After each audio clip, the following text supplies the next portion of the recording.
Hi. Sorry, I'm doing it like this because I'm gonna be real. This is probably like take 6 or 7 that I'm doing right now. And oh my gosh, it's because I'm not looking at the camera and I'm like, wait, why am I staring out into outer space? I need to stare at my audience with like occasional lookaways. But welcome to my channel. Sorry, I need to like not start off my videos like that. I'll probably just play music in the background.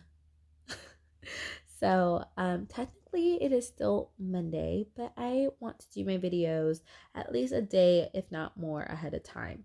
So, I'm actually going to just quickly table my topic for Let's Talk About It Tuesdays and actually address a really hot topic right now, and it being February 24th. I was like, what day is it? Oh my God, I said it like 600 times already.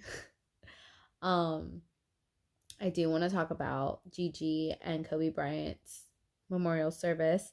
I don't have cable, so I just watched the clips for Vanessa Bryant, Michael Jordan's, and Shaquille O'Neal's eulogy and speeches to the people who lost their lives. So, um, starting off with Vanessa Bryant, if I ever need to figure out what strength looks like, I'm a picture her and remember her, because for her to deliver that eulogy for Gigi and Kobe was just so beautifully done. And she only had to pause like a few times where I'm just like, how did you gain that strength? Like having to deliver that in front of so many people, and wow, just powerful. And then after that, I watched Michael Jordan's and I got like the respect vibe from that speech, and just me growing up in that era where a lot of people were comparing Michael Jordan or Kobe to Michael Jordan. Me being a Michael Jordan fan, I was like highly annoyed because I also never really liked the Lakers. Being from San Diego, you just kind of didn't like the Lakers. You didn't really like anything LA. So I was a Kobe Bryant Shaq fan, you know? Um, but I even said it on my Instagram. I had my fair share of loving and hating Kobe. So there's that. I'm not going to act like I was like a huge Kobe fan. However, um, me being a sports fan, and at one point in my life, I was an athlete, meaning I did sports in high school. Um, it like the reference of Black Mamba was always in my life, and I honestly never really realized it until he passed.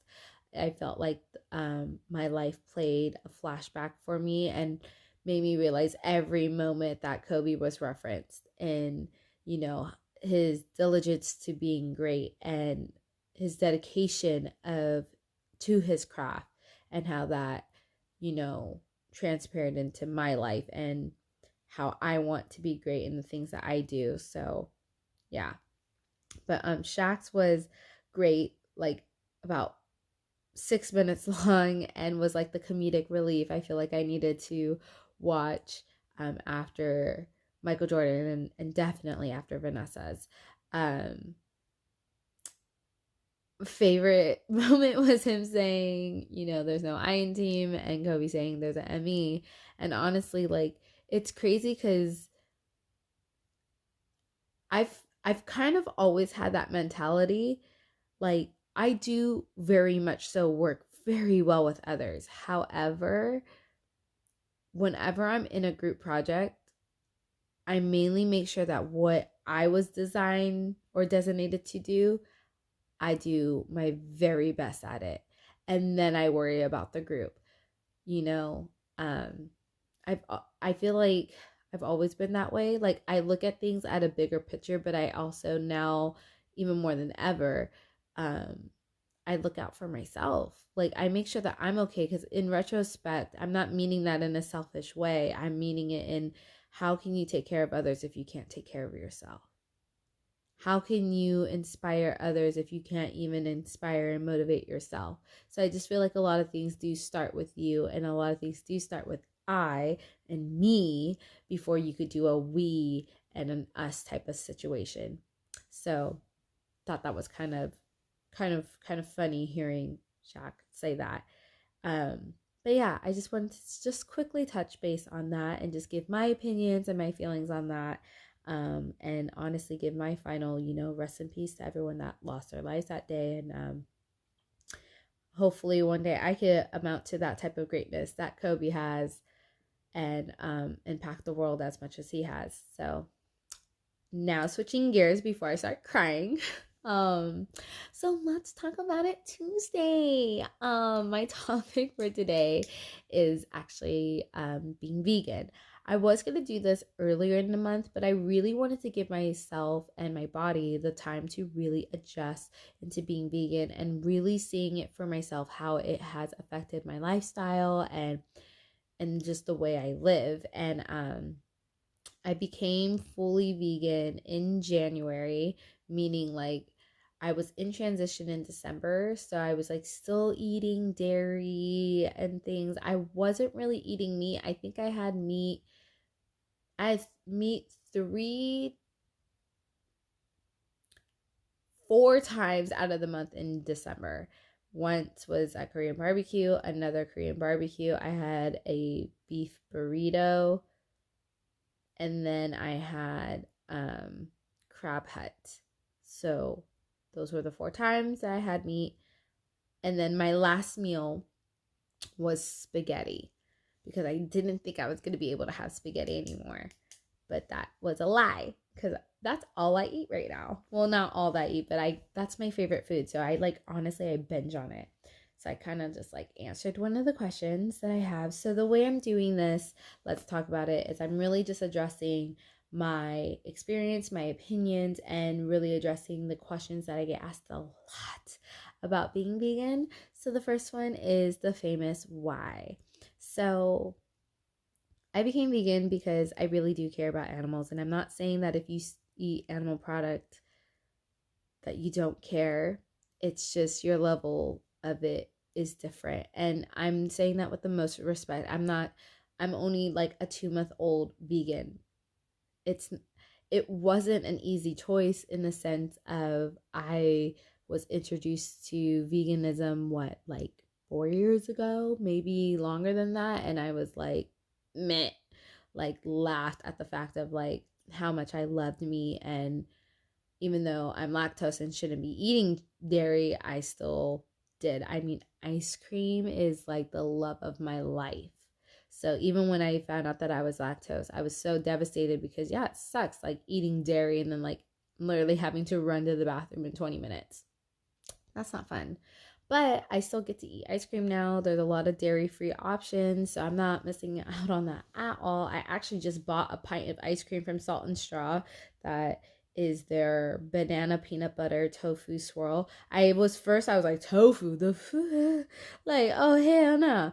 In my ice cream, y'all crazy. But I ate it and I was like, oh my God. So that was the biggest thing for me. I love banana ice cream and the Chunky Monkey from Ben & Jerry's. I believe that they do have a dairy free version, but I wasn't sure about the chocolate, so I didn't want to even try to risk it with that. But it was really hard to find a really good banana ice cream, so I found it and I'm happy.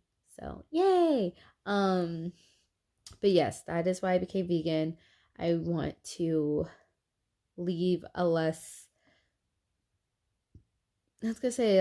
carbon footprint, but that is too because I know the links between pollution and animal production is pretty yeah. So anyways, again, this isn't going to be a lesson.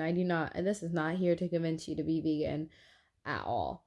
I mean, hopefully my experience and everything does inspire you to at least try, but dude, I'm not going to hate on you. I'm not going to be that vegan. I'm sorry. You want to eat that meat, you eat that meat. Do not deprive yourself of anything, because I feel like when you try to jump into things like that and you're not mentally ready, you're going to fall off the wagon. And the hardest part, I think, and I'll just go into that one first, it's almost like, what do I crave and like what do I miss and what's hard for me. um I think the hard part is when I forget my food and I have to like ask, the food places around me like what's vegan. I think that's a little hard.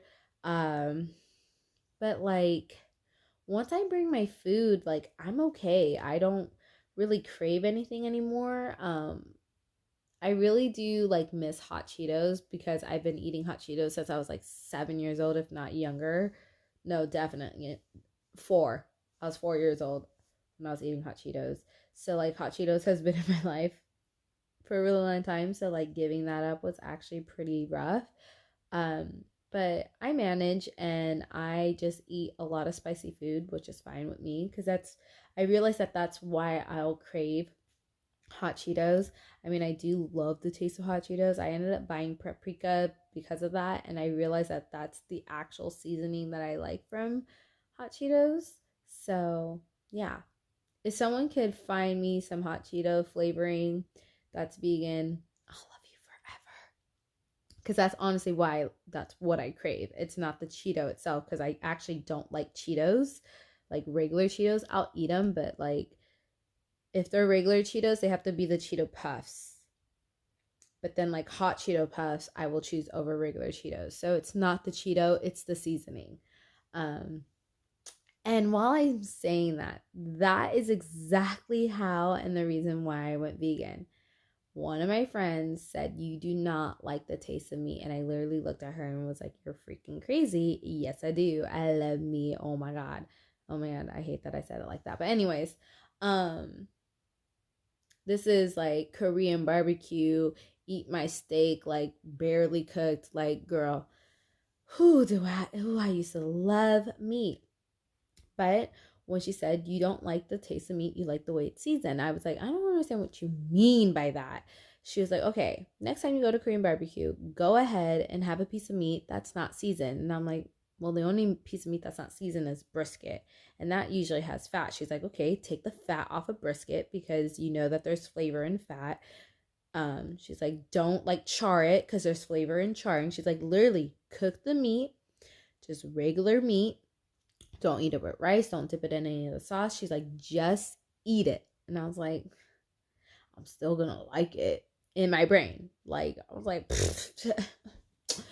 no. To shocking belief, absolutely not. Dude, meat tastes nasty. Like, bleh, disgusting. Like, what, what? Like, it never dawned on me that I like the way that meat is seasoned and not the way it actually tastes. Because, yeah, if you ever had a steak that wasn't seasoned well and you try to eat that thing, oh, nasty. Like, try to eat steak without A1. Try to eat steak that wasn't like smothered and cooked in butter and rosemary and pepper and salt. Try to eat meat like that and tell me if you still like the taste of it, because I guarantee you don't. Try to eat chicken and not have it be seasoned. Oh, Lord of mercy. Yeah, you don't really like the taste of meat. It took me a while to even understand that, but then that is why I went vegan, because the imitation meat that I eat is seasoned like you would season meat without it being meat. So that's how I was able to be vegan. You took the meat animal product out, put in plant based, seasoned it, textured it just like meat was sold. It took me a long time because I was like, God, I hate tofu. I mean, I don't hate tofu. I actually really do like tofu, but I was like, oh, tofu, like imitation meat type of stuff. Bleh. Like sometimes the texture of tofu will get to me. So I was like, ooh, it's a texture thing. But yeah, no, the mock meats that I have, like, bruh, I have chicken nuggies and corn dogs in my fridge right now that are all vegan. I never thought, and I never thought. And those are literally, as childish as it is, those are like one of my two favorite like go-to foods. Chicken nuggies and corn dogs. I love them. And they're bomb. I have meatballs in there. I have turkey breasts in there, all plant-based. And it's crazy. Like, I have bagels, I have cream cheese, I have a bunch of stuff in my fridge. I have ice cream, I have whipped cream, I have kimchi, I have mayonnaise, I have butter, milk, oat milk. Please try oat milk. Oh my God, that is delicious. It'll change your coffee for forever. I can't wait for all the Starbucks to have oat milk. Oh, literally, like literally the best thing ever. So good. If you haven't had oat milk yet, I got mine from Target. It's the Oatly milk that everyone's been raving about. Yeah, delicious. Um, but yeah, what do I eat? I eat everything. My favorite thing is that I can overload on carbs. I overload on carbs all the time. I eat so much potatoes and so much pasta, and I'm loving life. So then when I feel like I'm like eating too much of that, I will switch my like pasta into like vegetable pasta, or like, zucchini pasta or the chickpea pasta. I'll like substitute that if I feel like I'm eating too much of it. But for the most part, like, I'm usually eating my potatoes and my pasta with a bunch of vegetables. So like it ends up just like working out and being great. And I love it. So I will say that the only thing that I do miss, even though with me being lactose, I loved cheese. And I know that that's a lot of reason why people don't go vegan. Is like, but the cheese. But okay, let me tell you this right now. I found a vegan cheese that's mozzarella that has this, it melts, which is great. Um, at first I was like, I don't like this, but it dawned on me, I almost used the same logic that my friend used on me. I was like, dude, if I was fed vegan cheese first before I was fed cheese, I would like vegan cheese. The only reason why I have an issue with vegan cheese is because I know what real cheese tastes like, and the only reason why I put that in quotation is because, like, the way that vegan cheese is made, like, you, if you never had cheese and you were given vegan cheese, you would probably like vegan cheese. And I feel like, honestly, if it was flipped around and you were given real cheese, you probably wouldn't like real cheese. So I just feel like that's the way it was just introduced. So once I put that mindset in, I was like, look, you can't tell yourself that you're not eating mozzarella cheese, because then your brain's not going to associate the two. So what I started doing was saying, I'm eating mozzarella cheese. This is mozzarella cheese. It smells like it looks like it tastes like it. It's mozzarella cheese. So now every time I eat this mozzarella cheese, it's mozzarella cheese to me. I don't taste the difference that I used to taste anymore. Weird thing, but it works for me, so I'm happy. The other question that I get asked is, will I stay vegan? Yes, I'm going to stay vegan for as long as I possibly can. Unless they say like being vegan is going to kill me, then I won't be vegan anymore. But I don't see how it could, considering that I'm taking out what is source of killing people, which is red meat and dairy. So yeah, I took those two out and I feel great, and I lost a shit ton of weight without ever going to the gym and working out. So, and if you're into fitness, you know that 80% is what you eat. Cuz you can go to the gym all day every day, if your diet's trash, you're not, it's not that you're not going to lose weight, you're just not going to see results as fastly as you could if you were eating healthier. So, yeah, that's just going to be my intake for being vegan and my whole experience on it. And honestly, it is the best decision I've ever made in my entire life. Like, yeah, sometimes it's a pain in the butt when I go out to eat, but like there are so many more vegan options out there and vegan places that, like, I feel like that excuse is going to be absolutely obsolete. Like, I've been to Yasai and I've had sushi, like, because I thought that, like, me being a seafood lover, like no other. Oh my gosh. I was so happy that Yasai opened up. And now there's another location opening up in Little Italy. So hopefully that will make, the foot traffic at the one on Convoy a little less. Like, I actually just went yesterday and it was actually pretty dead. So that was nice. Like, hallelujah. But yeah, there's like plenty of vegan places opening up. And it's all great and it's all good. And I love it. If you have questions of other like foods to eat, like, you can ask me and I'll tell you the foods that I'm eating right now. the brands and where I get them. It's literally Target has like so much options for vegan food. So, um yeah, you can just go to Target. Target is life and saves lives. Doesn't say my bank account though, but it, it has a lot of vegan options and I appreciate that. But yeah, so thank you for tuning in. I already know that I did not look at the camera as much as I wanted to, but honestly, it's getting late and I just need to like do other stuff. So this is just gonna be the video no matter what it is. Okay, bye.